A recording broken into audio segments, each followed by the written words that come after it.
jam kerja kami. Oh, jam kerja ya. Mudah-mudahan ada rekamannya terus ditonton. Karena emang agar jangan sampai ya tadi ya 14 ya. Dari 17 percakapan antara ayah dengan anak justru lebih besar porsinya. Sehingga kalau misalkan ada ayah yang bisu ya, pulang tuh yang penting udah ngasih duit selesai we urusan gitu ya. Oh, bukan itu yang diharapkan oleh Al-Qur'an. Percakapan. Tapi kita intip sebagian dari percakapannya. Ya. Contoh, Quran surat kedua Al-Baqarah ayat 133. Ya. Surat kedua Al-Baqarah ayat 133. Nah, di situ menjelaskan ayatnya tentang kisahnya Nabi Yakub alaihissalam menjelang akan wafat. Nabi Yakub itu kan raja ya. Kalau kita punya kakek, misalkan beliau seorang raja, terus kakek kita yang raja ini menjelang wafat kumpulin anak cucunya sebelum meninggal. Kira-kira pengen ngapain? Bagi warisan, ada yang nyebut gitu ya. Oh, Pak, berarti secara umum seperti itu. Tapi ternyata ketika dikumpulkan anak cucunya, Nabi Yakub hanya bertanya, ayatnya seperti ini. Am kuntum syuhada'a idh hadara Yaqubal mautu idh qala li banihi ma ta'buduna min ba'di. Bertanya tentang satu hal. Ma ta'buduna min ba'di. Apa yang akan kalian sembah setelah aku tidak ada? Setelah itu yang penting. Ya. Qalu na'budu ilahaka wa ilaha wahid. Dan akan menyembah kepada yang maha satu. Tuhannya Ibrahim, Tuhannya Ismail, Tuhannya Ishak yang maha satu. Ya. Jadi pertanyaannya bukan mata kuluna mimba di apa yang akan kalian makan setelah aku tidak ada. Nggak peduli ya mau kalian jadi pejabat atau rakyat, direktur atau karyawan, orang kaya atau belum kaya. Tapi misalkan nyembahnya tidak kepada Allah, wah nggak akan kumpul lagi tuh dan bisa diambil dengan mudah oleh Allah. Tapi bismillah, beliau menanyakan satu, kalian tuh setelah aku wafat nyembah apa? Nyembah Tuhanmu yang maha satu. Alhamdulillah, udah selesai. Nggak diceritakan bagi-bagi warisan nih, anak pertama apartemen, anak kedua showroom mobil, anak ketiga lain-lain. Bismillah mangga ada. Akhirnya ada yang misalkan tidak berhasil jadi kenapa? Oh mangga. Oh iya. Yo, kirain si Dio. Alhamdulillah makin menambah pemudanya. Alhamdulillah ya. Masya Allah. Tadi ya, mata abuduna mimbadi. Kalau kalian nyembah apa? Ya, ini jauh lebih penting. Ya. Berarti tadi bicaranya tentang ketauhidan. Masya Allah. Ayat yang lain misalkan. Tadi Nabi soalnya kok. Ada nggak yang bukan Nabi? Ya udah, Quran surat 31. Luqman. Dari 34 ayat. Ada nasihat untuk anak-anak beliau. Dimulai dari ayat ke-13.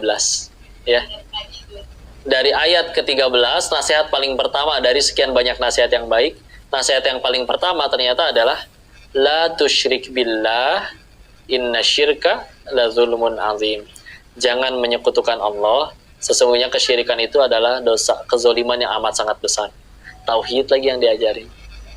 Kalau baca tafsiran tentang surat Al-Luqman, ada ahli tafsir berpendapat bahwa Luqman itu diriwayatkan secara fisik beliau izin mohon maaf ya, sebagaimana orang Afrika berkulit gelap, keriting, jadi tidak dianggap elok oleh orang-orang di sekitarnya. Udah gitu anak-anaknya diceritakan dulunya musyrik semua. Tapi Allah berikan hikmah kepada beliau, diajarkan dengan baik nasihatnya dari ayat 13 tersebut sampai selanjutnya. Akhirnya ya udah sampai Allah abadikan di dalam Al-Qur'an untuk jadi contoh. Dan apa nasihat pertamanya? Tauhid. Nah, kadang ada cara sederhana yang ngajarinnya, anaknya misalkan minta jajan, minta permen gitu ya. Udah gitu, ada permennya udah dibeliin, udah di kulkas, udah tinggal kasih. Tapi dibilang, nak, gak bisa, mau permennya banyak, permennya di depan mata, seluruh orang-orang ngebantu kamu, nak, untuk kamu bisa beli permen. Kalau Allah gak kasih izin, gak akan nyampe permen itu ke tangan kamu. Yuk minta sama Allah ya, berdoa. Saya meskipun dia ngangkat tangan cuma ya Allah mau permen ya Allah, begitu akhirnya dia nyebut nama Allah, silakan keluarin dari kulkas. Nih ternyata ada hadiah gitu kan, gini hasilnya kalau berdoa kepada Allah. Nah kadang kita insya Allah udah kasih yang penting biar nggak rewel. Akhirnya anaknya kan ngegantungnya jadi nggak ke Allah, ngegantungnya jadi ke ayahnya atau ke ibunya. Suatu ketika akhirnya dia harus ketemu peraturan, di mana di peraturan di tempat tersebut ayah ibunya nggak bisa bantu, berontak. Jadi Darut Tauhid di pesantren kami dulu 95% dari anak-anak yang bermasalah 95%-nya berasal dari latar belakang yang sama. anak yang di rumahnya dijadikan sultan, ya, salah nggak pernah dimarahin, malah pembantunya yang dipecat, ya. Jadi ketika harus dia ketemu peraturan nggak bisa mentok. Sedangkan mau nggak mau Allah sendiri yang sebagai pemilik bumi ini punya aturan, ya. Jadi ada kira-kira ya, Nabi akhlaknya mulia, akhlaknya bagus. Apakah karena berasal dari keluarga bangsawan gitu langsung tiba-tiba enak? Atau justru datang dari kepahitan yang luar biasa?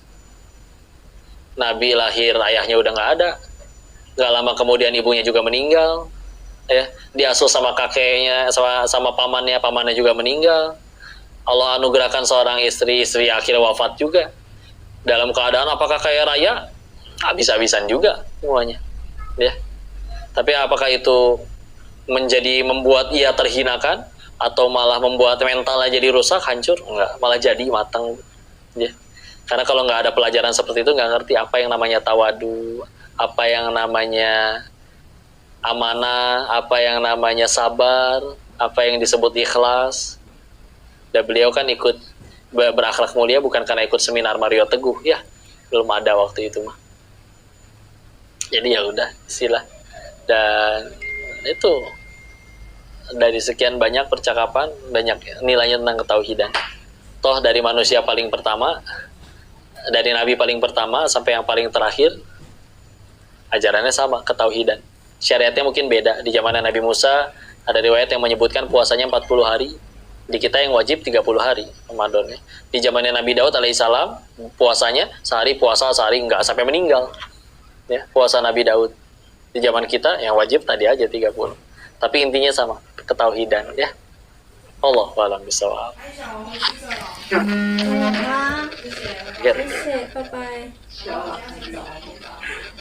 Mungkin dari teman-teman atau adik-adik nih bisa mewakili, ada yang mau tanya atau diskusi dan sebagainya. Tapi sebelumnya kakak tertua dulu mau tanya. Meni ditegaskan. Assalamualaikum. Waalaikumsalam warahmatullahi wabarakatuh. Kedengeran nggak apa-apa? Gitu juga. Waalaikumsalam warahmatullahi wabarakatuh.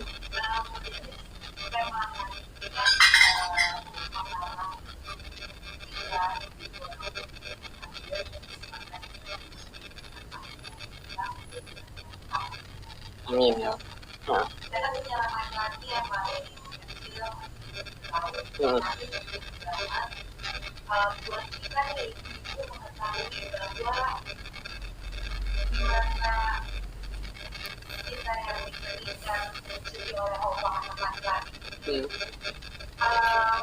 Ada yang bilang itu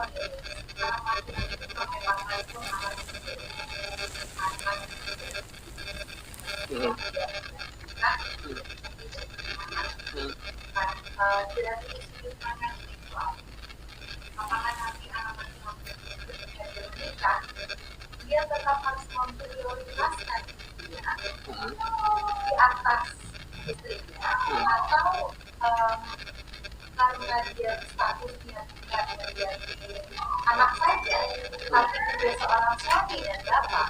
Bagaimana kita sebagai orang tua memperlakukan anak-anak bahwa aktivitas sampai kapan kita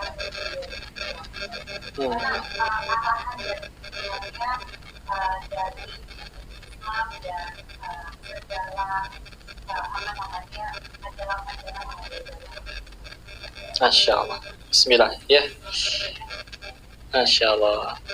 Jadi memang betul kalau anak laki-laki itu ya surganya tidak berpindah, masih ke ibunya. Kalau nanti istri kan surganya istilahnya berpindah ke suaminya, ketaatannya, ya. Makanya gimana cara menyikapinya? Alhamdulillah sih kalau memang kalau semua pihak yang terlibatnya semuanya lillahi ta'ala, si ibunya juga ngedidiknya bukan seolah-olah ini anak harus milikku selamanya. Udah gitu si istrinya juga memahami bahwa si suami itu masih punya tanggung jawab atau kewajiban kepada orang tuanya. Maka insya Allah sih harusnya aman-aman saja. Walaupun pernah dapat nasihat dari Bunda Eli Risman. Beliau bilang kayak gini. Ini untuk para menantu sih, terutama menantu perempuan. Beliau bilang kayak gini. Anak laki-laki itu di hadapan ibunya, itu ibarat si ibu itu membangun rumah dari bener-bener batu bata paling pertama disusun sampai jadi rumah yang indah dalam artian pribadi yang bagus, kuat, tangguh, orang besar. Dan ketika sudah menjadi rumah yang indah dan cantik tersebut, kuncinya harus diserahkan kepada orang lain. Ya, berat tidak Bu?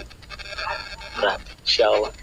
Tapi seberat-beratnya, kalian tahu itu adalah sunatullah dan harapan kalian pasti cuma satu, ingin rumah tersebut dirawat dengan baik.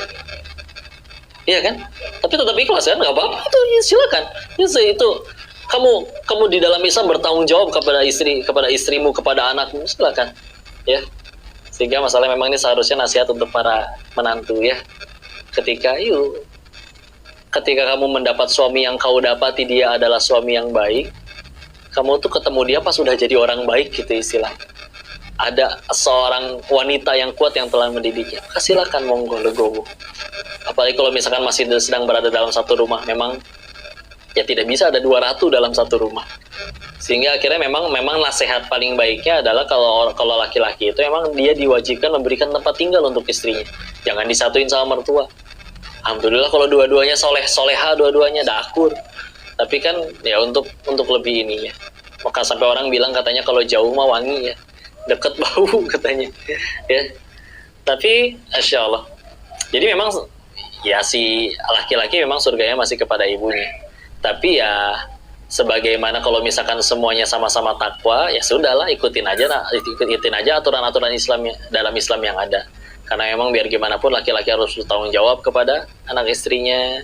Kalau ternyata anak istrinya sudah tercukupi, terus orang tuanya belum, ya harus legowo, tetap harus ngasih ke orang tuanya. Bahkan di dalam syariat Islam, kalau misalkan si istri ngambek suaminya ngasih ke ibunya, itu termasuk bohong yang diizinkan di dalam Islam. Untuk bilang nggak ngasih padahal ngasih ke orang tuanya. Ibu masalahnya itu mau sampai kapan dibalas juga nggak akan lunas, nggak akan balas, nggak akan seimbang.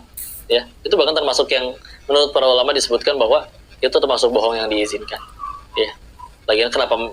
Apalagi kalau ternyata sudah dipenuhi ya untuk kewajiban untuk anak dan istrinya. Ya, buat yang orang tuanya pun tadi, Masya Allah, kita hanya ingin dia dirawat dengan baik. Tidak mungkin selamanya kita miliki dia bujangan tua ngerawat kita terus misalkan, itu juga mustahil. Ya, toh akhirnya kan ujung-ujungnya yang penting kumpul sama-sama di surganya Allah. Ya, jadi ya solusi paling baiknya memang semuanya lillahi ta'ala sih. Kembali kepada Allah, niatnya yang penting jadi amal soleh, tidak hanya sibuk mana. Karena kalau semuanya masih pakai kacamata, mana hak, mana kewajiban, ini mana tuntutan, mana yang baik, ini harusnya kewajibanmu, ini adalah hakku. Nggak akan ada ujungnya, karena manusia tidak sempurna. Tapi kalau dari awal dilihatnya bukan dari sudut pandang itu, sudut pandang yang mengejar ridhonya Allah, pas lagi ada salah paham, jadi kepahitan, gugur dosa. Pas lagi kemuncul baiknya kita syukuri, jadi ladang pahala dengan syukur. Berarti kan dapat pahalanya iya, penggugur dosanya iya. Bukankah itu dua tiket utama ke surga? Kita perlu pahala, kita perlu penggugur dosa. Ya sok ya tuh. Kalau kita masih serba egois, serba ngambek-ngambekan terus melulu, ya kadang harus bertanya jujur dalam hati. Bisa jadi selama ini kita emang belum pengen surga aja.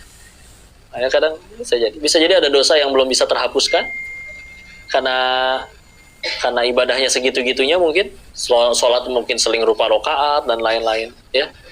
Tapi kadang cita-cita nggak nanggung, aku mah pengen surganya tetanggaan sama Nabi. Malaikat pun mungkin geleng-geleng, amalannya apa ini orangnya. Tapi Allah pengen ngabulin, tahu-tahu dapat menantunya gimana ya. Atau si menantu tahu-tahu dapat mertuanya seperti apa. Jadi kadang masalah itu nggak usah diapa-apain sih, tinggal ganti sudut pandang, selesai urusan. Sudut pandang yang ngejar Allah istilah. Kalau sudut pandangnya belum ngejar Allah, apapun masih rugi pasti nantinya. Ya. Karena sebetulnya semuanya udah saling sama-sama tahu. Iya, anak itu surganya laki-laki masih di ibunya. Terus si istri gimana, tenang, Islam juga ngatur, kalian punya hak juga.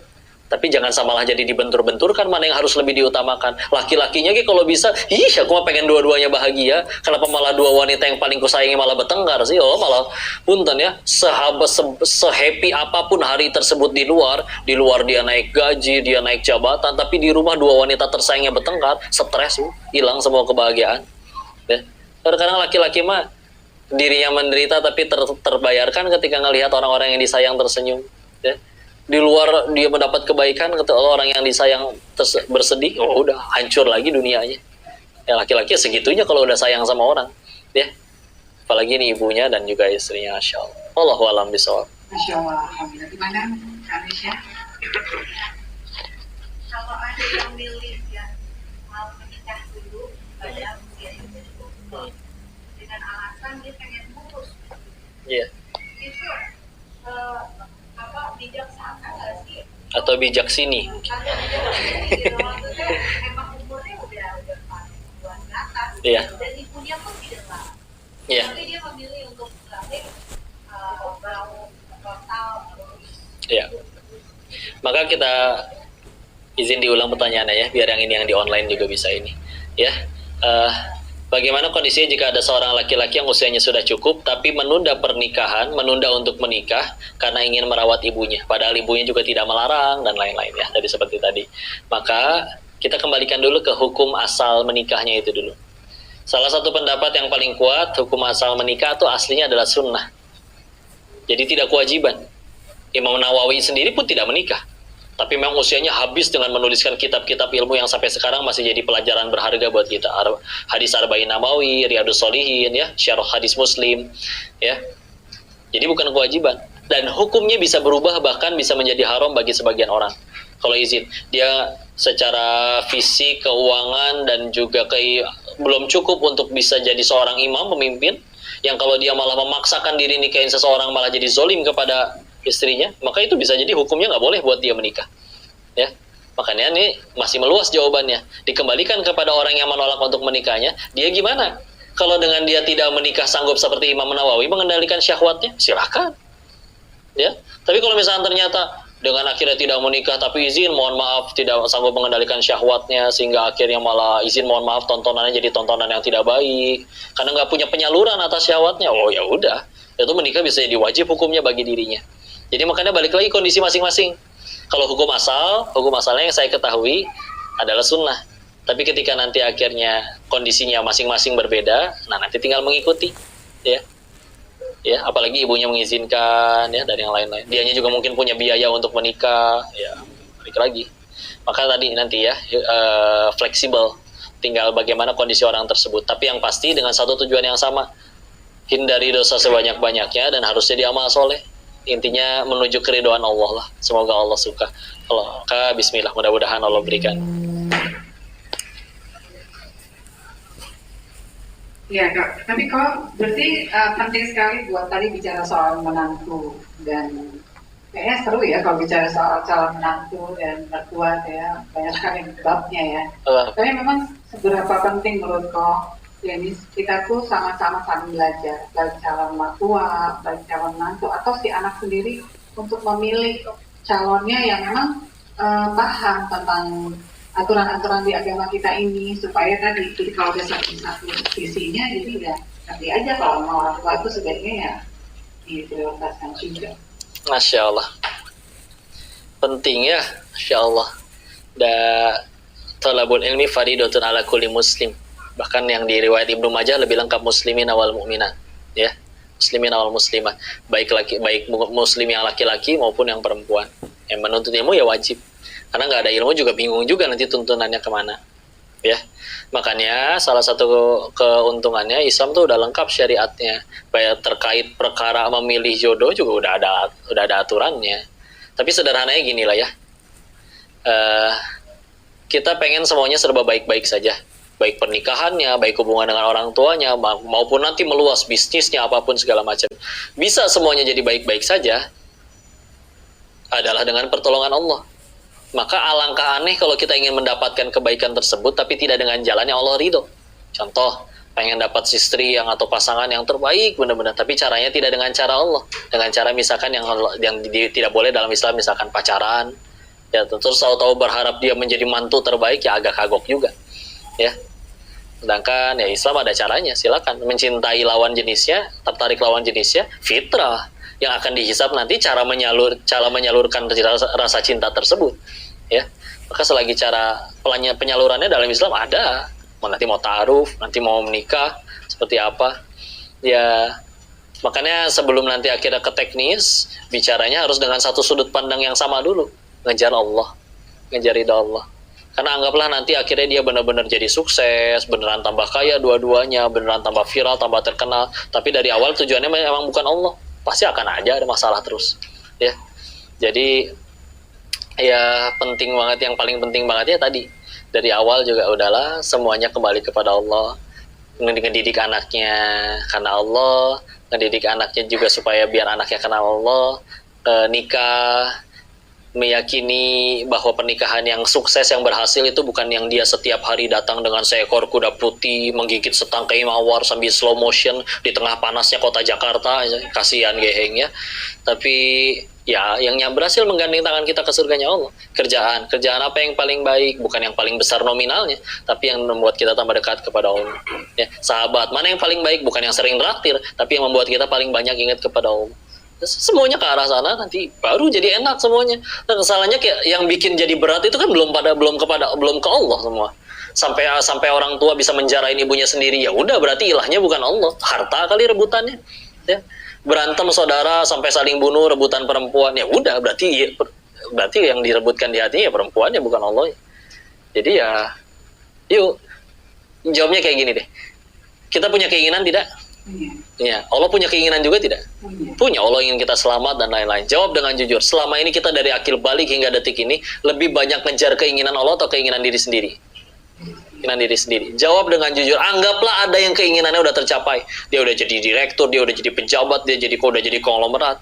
Tapi apakah setelah itu semua tercapai dia akan bahagia sepenuhnya tanpa pernah kecewa sedikit pun? Tetap masih akan ada sedih, jenuh, kecewa.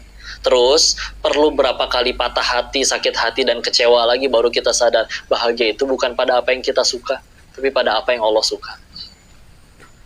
Mau ngejar apa lagi? So, pernah ngelihat orang kaya stres? Pernah ngelihat pejabat yang masih nyuri dari rakyatnya? Pernah ngelihat yang pasangan tampan cantik rupawan masih selingkuh? Kalau emang itu semua sumber kebahagiaan mah, tuh kenapa mereka masih kayak gitu sih? Ada satu jenis orang saja yang nggak pernah kayak gitu. Ya orang tadi yang benar-benar di hatinya hanya Allah saja. Ya. Apa pernah kita dengar orang soleh asli terus berkata, saya sampai kapan ya hidup damai tenang kayak gini? Kayaknya enakan diazab deh. Nggak ada. Ya. Padahal untuk dapat ketenangan itu tadi, menurut orang dia bodoh. Dia ninggalin jabatannya, dia ninggalin uang segitu banyak. Hanya demi Allah itu yang tidak terlihat. Ya. Beda sudut pandang, beda ilahnya doang. Ilah di hatinya. Kadang-kadang makanya masalah tuh nggak usah diapa-apain. Semudah kita ganti sudut pandang, selesai urusan. Sudut pandang apa yang bikin selalu untung? Ke Allah lah. Ya Allah mah nggak pernah merugikan siapapun. Ya. Allahu a'lam bishawab. Penting sekali jadi kita memperkuat tauhid kita ya. Mungkin ada lagi dari teman-teman sebelum kita tutup kajian hari ini. Kalau nggak ada, ini pertanyaan terakhir.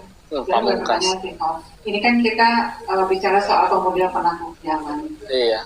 Koko Denis insya Allah adalah salah satu kader. Banyak dosanya sih Koko. Ya.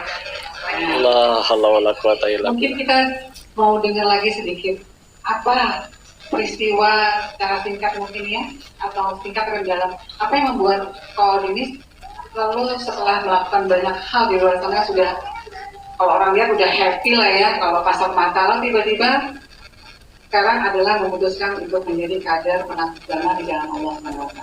Mungkin bisa memotivasi kami juga dan juga anak-anak yang ada di sini. Silakan Kok. Amin ya Allah. Ya. Jawabannya silakan di YouTube ANP Amal. Udah saya jelaskan lengkap ya, atau di podcast sana Bun. Tapi Masya Allah ya, sederhananya mah semua kan pengen tenang, pengen bahagia ya. Yang sendiri ini lihat di Thailand adalah melihat semua hal yang kata orang sumber kebahagiaan. Diri ini udah nyobain, bahkan sekeliling ada yang punya lebih banyak, tapi nggak bahagia juga. Ujungnya gitu lah ya. Terutama izin tadi memang saya belokkan arah percakapannya jadi ke arah orang tua ya, karena banyakkan ibu-ibu. Kan salah satu yang paling dirasa hilang oleh mereka di sana tuh. Mereka orang-orang yang penghasilannya misalkan kayak 8 miliar sebulan, dan itu sesandar, ada yang lebih jual lagi juga. Tapi yang hilang kadang mereka tuh ngerinduin kayak gini, kumpul di ruang tengah bareng anak, bareng cucunya, dikelilingin anak cucunya. Saya pas mereka nyeletuk kayak gitu, yang di Indoge udah kayak gitu, tapi karena nggak punya kamar lagi, ya. Dari kamar karena saking besarnya, saking uang bukan masalah, anak kita bosan ke warung Bu jajan. Anak mereka bosan ambil tiket, ambil handphone, beli tiket ke Singapura. Nggak bawa apa-apa, beli baju di sana, beli koper di sana, saking uang bukan masalah. Anaknya ada yang misalkan kuliah di mana di luar negeri, tapi ketika akhirnya ngelihat ada satu momen yang kayak si orang yang habis membanggakan semua itu tadi ngelihat di seberangnya, di ya kalau di kita mah tenda pecel lele gitu ya, ngelihat ada di situ seorang ibu yang makan disuapin sama anaknya, pengen jeruk dikupasin, serabut putihnya pun dibersihin sampai bersih, diarahkan langsung ke bibir si ibunya. Itu mupengnya si bos bandar judi itu lebih mupeng daripada kayak orang misalkan belum pernah punya mobil terus pengen punya mobil. Misalkan orang belum pernah punya mobil datang ke pameran Gias gitu ya, mobil semua wah bagus, tapi masih ada harapan mudah-mudahan gue ke depan sukses bisa kebeli. Mereka ngeliatnya tuh kayak pandangan, gue udah kayak gini tapi kok itu masih nggak sanggup gue gapai juga ya, apa yang salah gitu. Cerita akhirnya anak yang di luar negeri gimana, terakhir nelpon bulan lalu itu dia minta duit nggak nelpon. Yang itu yang sering jalan-jalan ke luar negeri padahal kan masih tinggal serumah, di rumah saking gede rumahnya, di kamar fasilitasnya udah lengkap, gak pernah keluar kamar. Pernah datang ke rumah ke mereka gitu ya, datang barengan sama ojek online, bawa makanan 2, masing-masing bawa 1. Kenapa kalian gak bareng aja? Sumber sama, tujuan sama. Ternyata si kakaknya mesen dari kamarnya, si adik mesen dari kamarnya, saking masing-masingnya gitu ya. Jadi kumpul di rumah gak pernah ketemu sama anak-anaknya sendiri juga, apalagi kayak tadi ngakuin kayak gitu. Kadang-kadang hilang bagian itunya kan. Kadang jujur ya, kadang ada orang berkata, anak saya emang gak usah terlalu sering ngaji lah, orang cita-citanya gak pengen jadi ustadz. Yakin ngomong kayak gitu? Insya Allah. Emang ngaji kewajibannya ustadz doang? Enggak, insya Allah ya. Atau dibalik deh kayak gini misalkan, ini sampai ada kisah kayak gini, insya Allah diajak, oke, akhirnya ngaji di mana?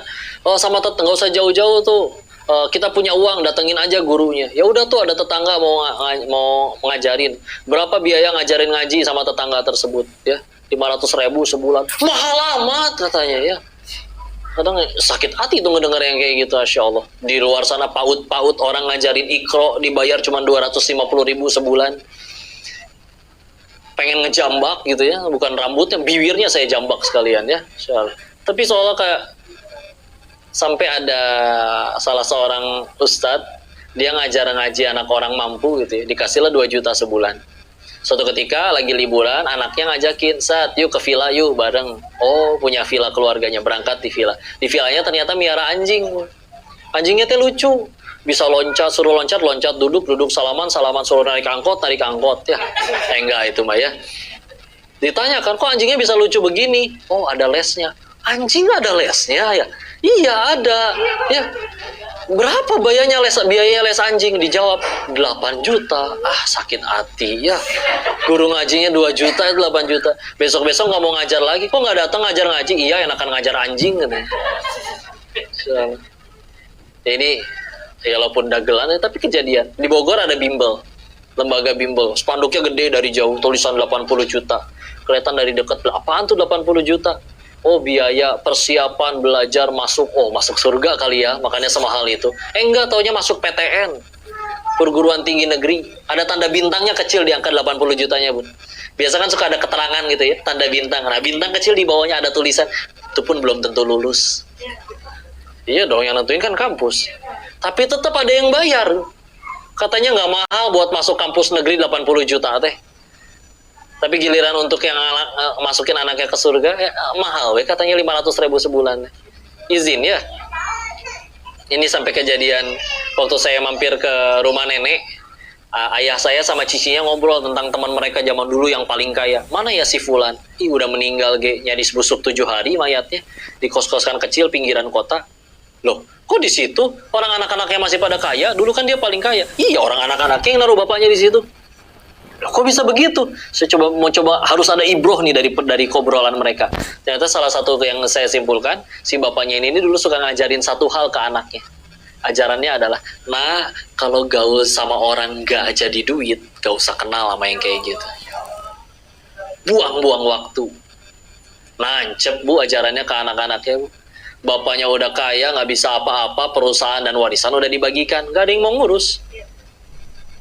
Kata bapaknya gitu kan, kalau nggak jadi duit jangan kenal. Ya udah, sewain aja kontrakan tuh kosan 700.000 pinggiran kota, pembantu kita jenguk seminggu sekali. Ketika salah satu pembantunya jenguk, udah nyaris busuk 7 hari. Air kencing menggenang, sampah berantakan, namanya orang tua sakit tinggal sendirian. Dan demi Allah yang membunuh si bapak itu bukan masa tua atau penyakitnya, tapi dibuang oleh dibuang oleh anak yang dulu ia bangga-banggakan. Masih nggak mau ngajarin anak yang ngaji? Sok ya, orang akhirnya anak itu jadi konglomerat hebat, sukses semuanya gitu ya. Tapi kalian diperlakukan sebagaimana film azab Indosiar, mau? Enggak kan? Masih berani dibanggakin? Enggak. Karena izin, salah satu hal yang membuat diri ini pulang, yang udah ngejalanin di sana aja, kayak gitu ngerasanya pengen berhenti, hilang, lost. Ditambah apalagi terakhir saya memang survei, ada nggak bandar judi yang happy ending? Ya, saya cari nyari tahu, pendiri kasino ini kemana? Udah mati kena HIV/AIDS. Yang itu kemana? Oh, dikhianatin anak istrinya, lari sama laki-laki lain, sekarang dongo, agak stres ya. Yang itu kemana? Kan di penjara dikhianatin anak buahnya. Ada nggak sih yang masih kaya sampai meninggal? Ada tuh kasino yang di belakang, rumah pemiliknya juga gede di belakang. Tapi anak-anaknya mati overdosis narkoba semua. Gak ada yang happy ending. Yang udah ngejalanin pengen berhenti, yang udah bertahun-tahun lebih dahulu gak ada yang happy ending. Saya punya alasan apa lagi buat masih tinggal di sana? Dan ketika akhirnya tahu harus pulang tapi nggak punya cukup nyali ninggalin uang sebanyak itu, ya udah, Allah titipkan ada video yang kami tonton di kasino itu teh, padahal mungkin satu-satunya orang yang nonton pengajian di kasino. Ada video Agim tentang rezeki. Kalau kamu masih takut sama rezeki padahal udah gede, ya kalah dong sama janin. Coba janin dalam perut ibunya bisa apa, Bu? Sholat nggak bisa, kerja nggak bisa. Nyampe nggak rezeki bagi si janin tuh, akhir si janin tumbuh besar, ibunya makan apapun. Ya, itu janin yang nyari rezeki atau rezeki yang datengin janin? Kita sekarang sibuk mikirin rezeki, itu janin otaknya belum jadi aja rezeki udah datang. Boro-boro bisa mikir, ya. Terus kamu udah gede, bisa kerja, bisa minta, bisa sujud pada Tuhanmu, segitu ragunya sama Allah, segitu takutnya sama rezeki. Kayak digampar gitu, Bun. Pulang ambil, tutup YouTube-nya, pesen tiket pulang. Hal semasuk akal itu kok saya nggak kepikiran, aslinya itu saya tuh bodoh sampai hal seperti itu nggak kepikiran. Pulang udah baru mulai belajar ngaji sampai sekarang. Ya kan Ustadz ya, aslinya masih santri ini mah. Tapi ya sedikit lah itu yang kami rasakan di sini. Wallahu a'lam bishawab. Mudah-mudahan bisa menjawab pertanyaannya. Jadi kalau kalian bilang bukan Ustadz dan masih santri, tapi alhamdulillah apapun yang dilakukan insya Allah banyak memberi manfaat buat kita semua pastinya. Ya, itu teman-teman semua ya. Jadi Koreanis, sekali lagi terima kasih banyak. Mungkin juga ini kita sudah mau masuk ke waktu maghrib. Mungkin Koreanis bisa kasih sedikit tips buat teman-teman dan anak-anak kita khususnya remaja untuk semangat ibadah, khususnya meningkatkan tauhid kepada Allah. Dan memohon Koreanis untuk menutup kajian ini dengan doa. Insya Allah salah satu anak kita, Abang Dian, akan berangkat kembali ke negara Inggris untuk kerja di sana. Jadi mohon doa, ibunya minta khusus didoakan. Mungkin bukan cuma buat abang, juga buat anak-anak lain yang ada di sini, yang hampir sama usianya, sekitar 20 ke atas, dan mereka sedang mau masuk ke masa yang selanjutnya. Mulai bekerja, mulai praktik kerjanya, lalu ada yang mulai kerjanya juga makin mudah-mudahan makin mantap, bisa bekerja di tempat masing-masing, tetap dengan ketahuan yang lebih kepada Allah. Amin ya Allah. Silakan. Kapan berangkat? 6 Juni, Masya Allah. Berkah ya, semoga dimudahkan selalu segala urusannya, Masya Allah. Baik, tadi sudah bicaralah tentang ketauhidan. Saya pengen bahas satu esensi lagi ya. Yang kedua adalah ilmu ya. Orang bilang masalah paling besar kemanusiaan itu adalah kemiskinan, kelaparan, atau kriminalitas. Enggak. Yang lebih mengerikan dari itu adalah ketidakadaan ilmu dan ketidakinginan mencari ilmu. Ya. Ilmu itu membuat kalian didengarkan seperti mahkota yang tidak terlihat, membuat ucapanmu didengar dan nasihatmu ditaati. Ilmu itu ibarat harta yang ringan dibawa dan tidak bisa dicuri. Kita punya emas 1 ton ribet, bawanya ribet, dicuri takut. Ibu, nggak bisa dicuri. Apakah ada seorang ulama yang jalannya tengkleng, kepalanya berat sebelah gitu? Kenapa Kenapa Ustaz? Iya, kebanyakan baca kitab jadi berat kepalanya. Nggak ada. Ya. Mau tidur dicuri, dicolokin flash disk gitu di kupingnya, nggak bisa. Ya. Ilmu itu Insya Allah menentukan kita juga ke depannya jadi apa. Ada orang berusaha untuk nuntut semua, setiap hari nyebar CV 30 perusahaan, tapi lupa untuk meningkatkan nilai pada dirinya. Ya udah, ketika kau terima sebulan pecat karena nggak ada skill. Yuk, kami kenal seorang yang memang dia fotografer, tapi setiap hari sibuk memperdalam ilmunya, nggak pernah nyebar CV sama sekali. Dicari itu sama orang, Pak pengen nikah dipoto sama bapak, kapan neng? Bulan depan. Maaf jadwal bapak penuh 2 bulan kemudian. Gak apa-apa pak, saya ganti nikahnya 3 bulan lagi, yang penting difoto sama bapak. Saking gua ahli, untung cuman ganti tanggal bukan ganti calon. Ya, alhamdulillah. Kayak ilmu beneran, keras sama diri kita sekarang, nanti dunia datang dengan lembut kepada kalian. Kalau kita lembek sama diri kita sekarang, yang lain kayak belajar, yang lain kayak nggak ngaji, yang lain juga nggak ngapalin, ya. Dunia yang akan datang dengan keras menegur kita, dengan pahitnya kelaparan, pahitnya pengangguran, pahitnya dihina sama teman-teman pas reunian, walaupun bukan itu tujuan kita ya, tapi ya begitulah ya. Kata Imam Syafi'i, kalau tidak tahan pahitnya belajar, maka harus tahan perihnya kebodohan, ya. Istilah pakai ilmu naik derajat. Yarfa'illahu ladina amanu minkum waladina utul ilma darajat. Allah naikkan derajat orang-orang yang berilmu, ya. Diri kita yang sekarang menentukan apa yang akan terjadi di masa depan. Kejar aja, itunya ilmunya dikejar, Allahnya dikejar. Kalau pengen nangkap ayam jangan dikejar, capek. Taruh makanannya, ayamnya datang tutup. Ya. Kalau pengen ngejar kupu-kupu jangan dikejar, dan dia bisa terbang, kita nggak bisa. Tanam bunga yang indah, datang kupu-kupunya. Gak cuman kupu-kupu, capung, nyamuk DBD datang semua. Ya. Maksudnya apa? Ya udah, jadikan diri kita baik, hebat dengan ilmu, takwa, prestasi. Dunia yang datang ngejar-ngejar beneran. Bertekuk lutut di hadapan kalian dunia. Ya, pakai ilmu, ya. Dan ringan dibawanya. Ada orang kagum sama orang yang punya harta, repot bawa hartanya. Pakai ilmu, bismillah ya. Kita tutup dengan doa. Tundukkan hati dan kepala kita sejenak. Allahumma salli ala sayyidina wa habibina wa syafiina maulana Muhammad wa sallim radhiyallahu tabaraktahu ta'ala an kulli sahabati rasulillahi ajmain. Bismillahirrahmanirrahim. Hamdan syakirin, hamdan na'imin, hamdan yuafi ni'amahu wa yukafiyu mazidah. Ya Rabbana lakal hamdu kama yanbaghi li jalali wajhikal karim wa azimi sultanik. Allahumma salli ala sayyidina Muhammad wa ala ali sayyidina Muhammad. La ilaha illa anta subhanaka inni kuntu minadh dhalimin.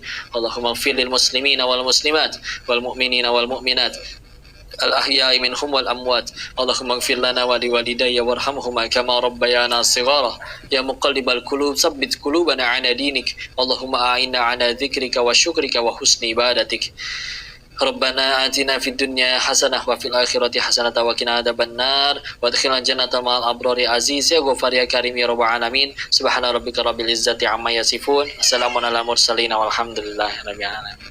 Udah ajan ya. Mohon maaf lahir batin, jika ada kesalahan seluruhnya murni datang dari diri ini, tolong dimaafkan dan dinasehati. Jika ada kebaikan pasti dari Allah dan kita bersyukur kepadanya. Billahi taufiq wal hidayah. Assalamualaikum warahmatullahi wabarakatuh. Waalaikumsalam.